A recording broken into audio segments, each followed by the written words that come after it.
Baik, selamat pagi, Ibu-Ibu sekalian. Berikut saya sampaikan materi tentang evidence-based midwifery, khususnya untuk topik kepakaran klinis. Sesuai dengan RPS, bahwa topik yang akan disampaikan adalah terkait dengan kepakaran klinis atau clinical expertise yang terdiri dari pertimbangan keilmuan, lalu di dalamnya ada pengalaman klinis, pengambilan keputusan klinis dan dalam asuhan, lalu ada reflektif, kemudian nilai individu dan adanya dilema etik. Baik, evidence-based midwifery atau yang bersumber dari evidence-based practice merupakan kerangka kerja praktik klinik yang dilakukan berdasarkan bukti ilmiah terbaik yang didapat melalui penelitian, pengalaman klinis, serta pilihan pasien dalam menentukan keputusan klinik dalam pelayanan kesehatan. Artinya bahwa evidence-based midwifery itu bersumber atau berdasar dari evidence-based practice yang merupakan kerangka kerja praktik klinik yang dilakukan berdasarkan bukti ilmiah yang terbaik. Baik itu didapat dari penelitian, pengalaman klinik, ataupun itu merupakan pilihan pasien.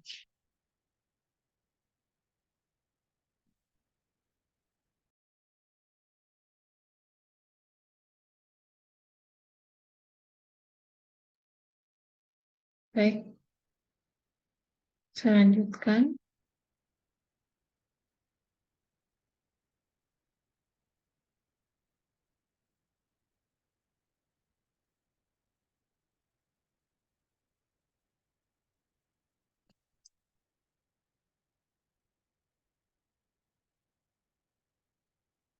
Ya, bahwa tujuan dari penerapan evidence base ini adalah untuk memberikan pelayanan yang terbaik bagi pasien.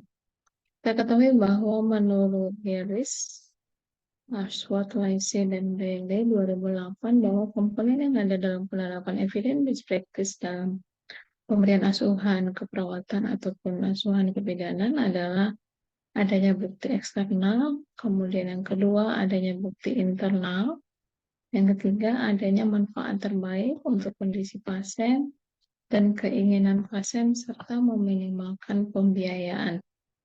Bukti eksternal itu sendiri meliputi hasil penelitian, teori-teori yang lahir dari penelitian, pendapat para ahli, serta hasil dari diskusi panel para ahli, ya. Jadi yang termasuk dari bukti eksternal itu bisa dari hasil penelitian, kemudian teori-teori yang lahir dari penelitian, bisa pendapat dari ahli, serta hasil dari diskusi panel para ahli. Sedangkan bukti internal itu meliputi penilaian klinis, lalu hasil proyek peningkatan kualitas pelayanan klinis, juga bisa hasil dari pengkajian dan evaluasi pasien. Lalu ada alasan klinis, bisa bersumber dari evaluasi dan penggunaan sumber daya kesehatan yang diperlukan untuk melakukan penata laksanaan yang dipilih. Jadi jelas ya berbeda antara bukti eksternal dan juga bukti internal. Kalau bukti eksternal itu bersumber dari penelitian hingga ke pendapat ataupun hasil diskusi panel dari para ahli, sedangkan bukti internal itu meliputi penilaian klinis dan hasil proyek pelayanan klinis. Ini intinya dia lebih ke arah klinis ya. Bisa berupa evaluasi pasien, hasil pengkajian, dan juga bisa hasil alasan klinis atau evaluasi dari penggunaan sumber daya nakes yang diperlukan melakukan pelayanan penata laksanaan pelayanan asuhan yang dipilih. Jadi kalau digambarkan bahwa evidence based practice itu yang menjadi kerangka kerja yaitu merupakan upaya menguji, mengevaluasi, dan menerapkan temuan penelitian dengan tujuan untuk memperbaiki pelayanan keperawatan ataupun kebidanan kepada pasien. Sehingga sebelum membuat keputusan klinis yang terbaik bagi pasien, maka nakes harus mempertimbangkannya dengan mengacu pada hasil-hasil penelitian yang terbaik. Jadi kalau kita perhatikan gambar berikut bahwa di sini ada komponen ya outcome dari pasien atau hasil akhir dari pelayanan kita itu ditentukan dari bukti klinis ya, clinical expertise, lalu bisa dari nilai ya, nilai yang bersumber dari pasien dan juga aturan clinical evidence ya. Jadi bukti klinis yang terbaik itu tersedia ya, bukti klinis yang terbaik yang tersedia. Artinya apakah dalam pemberian asuhan atau dalam pelayanan kebidanan, apakah ada bukti klinis yang terbaik yang tersedia, yaitu penelitian yang relevan secara klinis yang diambil dari studi dengan kemungkinan bias yang paling kecil ya, jadi biasnya paling kecil, jadi lebih ke mengarah ke akuratan hasil ya. Lalu kemudian ada keahlian klinis individu. Keahlian klinis individu ini merupakan penggunaan keterampilan klinis dan pengalaman masa lalu untuk memungkinkan diagnosis yang akurat, ya, termasuk di dalamnya pilihan perawatan yang paling tepat atau pilihan pasien terkait misalnya penolong persalinan atau pendamping persalinan atau pemberi asuhan kontrasepsi, ya, dan dalam bentuk perawatan optimal. Kemudian yang ketiga ada nilai dan harapan pasien ya, patient value and expectation ya, nilai dan harapan pasien yang mana kondisi pasien termasuk masalah individu, preferensi dan juga harapan. Nah, tadi disampaikan dengan bias ataupun bias yang kecil gitu ya, bahwa penyimpangan pengukuran dari nilai sebenarnya yang mengarah ke estimasi efek perawatan yang berlebihan atau kurang. Bias dapat berasal dari berbagai sumber ya, misalnya dari alokasi pasien, kemudian pengukuran, bisa dari hasil interpretasi ya, dan juga bisa dari publikasi atau tinjauan data. Oke, selanjutnya terkait dengan komponen kunci evidence-based practice ya, ada external evidence dan internal evidence. Seperti tadi yang disampaikan bahwa bukti eksternal itu didapat dari penelitian yang sangat ketat dan dengan proses dan metode penelitian ilmiah. Jadi pertanyaannya sangat penting dalam mengimplementasikan bukti eksternal yang didapat dari penelitian. Apakah temuan atau hasil yang didapatkan itu di dalam penelitian dapat diimplementasikan ke dalam dunia nyata atau dunia praktek? Dan apakah seorang dokter atau klinisi akan mampu mencapai hasil yang sama dengan yang dihasilkan dalam penelitian tersebut? Dan bukti eksternal ini berbeda dengan bukti internal, yang mana bukti internal itu merupakan hasil dari inisiatif praktek seperti manajemen hasil dan proyek perbaikan kualitas. Kemudian dijelaskan di dalam Grove et al. 2012 bahwa clinical expertise ini merupakan komponen dari bukti internal, yaitu merupakan pengetahuan dan skill nakes yang profesional dan ahli dalam memberikan pelayanan. Jadi, kriteria yang paling menunjukkan seorang perawat ahli klinis atau clinical expertise adalah pengalaman kerja yang cukup lama, kemudian ada tingkat pendidikannya, lalu literatur klinis yang dimiliki, ya, serta pemahamannya terhadap research. Ya. Kemudian terkait dengan patient preference, ya, patient preference itu merupakan pilihan pasien tadi yang ada di ya, termasuk kepada nilai dan harapan pasien. Ya, patient preference itu merupakan pilihan pasien, kebutuhan pasien, harapan nilai, termasuk hubungan atau ikatan dan tingkat keyakinannya terhadap budaya. Jadi melalui proses EBP ini, pasien dan keluarganya akan ikut aktif berperan dalam mengatur dan memilih pelayanan kesehatan yang diberikan. Sehingga tidak terpaku pada si pemberi layanan atau si pemberi asuhan, seperti sebelumnya kita bahas di dalam asuhan yang berpusat pada pasien ya. Jadi asuhan yang berpusat pada pasien itu didasari dengan adanya evidence-based practice ataupun khususnya evidence-based midwifery. Kemudian kebutuhan pasien bisa dilakukan dalam bentuk tindakan pencegahan, health promotion, dan juga pengobatan penyakit kronis ataupun akut, serta proses rehabilitasi.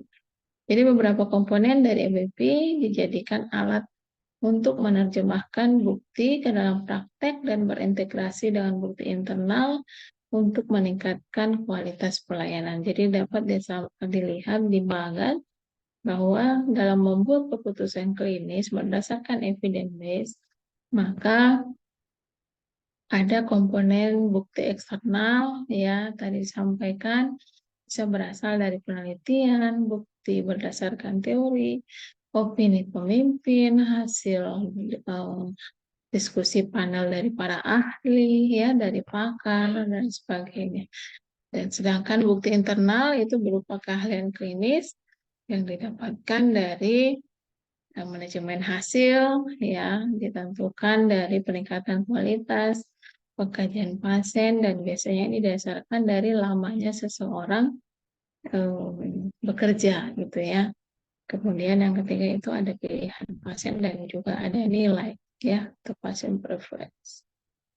Kemudian yang terakhir kita membahas juga di sini adalah dilema etik ya bahwa yang disebut dengan dilema etik itu merupakan dasar kita membuat keputusan klinis gitu ya. Artinya dalam membuat keputusan klinis supaya tidak terjadi masalah etik atau dilema etik, maka kita menggunakan yang namanya tadi ya komponen-komponen dari EBP atau evidence based practice bahwa ada clinical expertise baik itu bukti internal, eksternal ataupun dari nilai ataupun yang di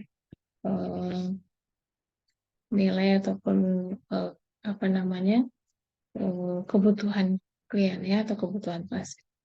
Jadi ada 3 kunci dalam membuat keputusan yaitu adanya penyebab mendasar timbulnya masalah atau pengetahuan terkait dengan kebijakan institusi atau organisasi. Ya. Jadi kalau penelitiannya yang cukup kuat dan pertimbangannya mengenai kemungkinan diterapkannya perubahan ke dalam praktek sehingga dalam model tidak semua jenis masalah dapat diangkat. Oke. Nah, jadi untuk membuat keputusan klinis itu memerlukan kemampuan ya, memerlukan kemampuan ataupun kompetensi yang merupakan inti dari praktik keperawatan ataupun praktik kebidanan. Di mana asuhan yang diberikan oleh perawat ataupun bidan kepada pasien menuntut perawat ataupun bidan untuk mengambil keputusan dalam setiap tindakan dan proses keperawatan atau kebidanan. Keputusan klinis ini merupakan satu proses yang meliputi diagnosa klinis, ya, penilaian dan keputusan tentang apa yang diharuskan untuk dilakukan.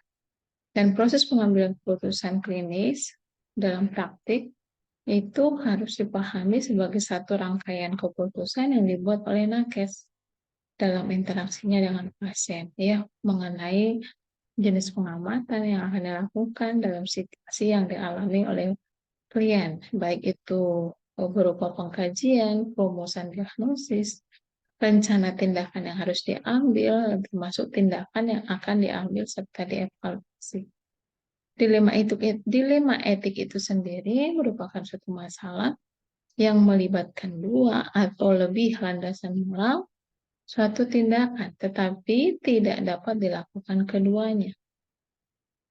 Jadi ini merupakan satu kondisi di mana setiap alternatif memiliki landasan moral atau prinsip. Dan proses pengambilan keputusan merupakan bagian dasar dan integral dalam praktik satu profesi dan keberadaannya sangat penting karena akan menentukan tindakan selanjutnya. Jelas sekali ya bahwa dalam praktik kebidanan, bidan pun sering dihadapkan dengan permasalahan yang dilematis. Artinya, dalam pengambilan keputusan yang sulit itu berkaitan sekali dengan etik. Dilema muncul karena terbentur pada konflik moral, pertentangan batin atau pertentangan antara nilai yang diyakini bidan dengan kenyataan yang ada.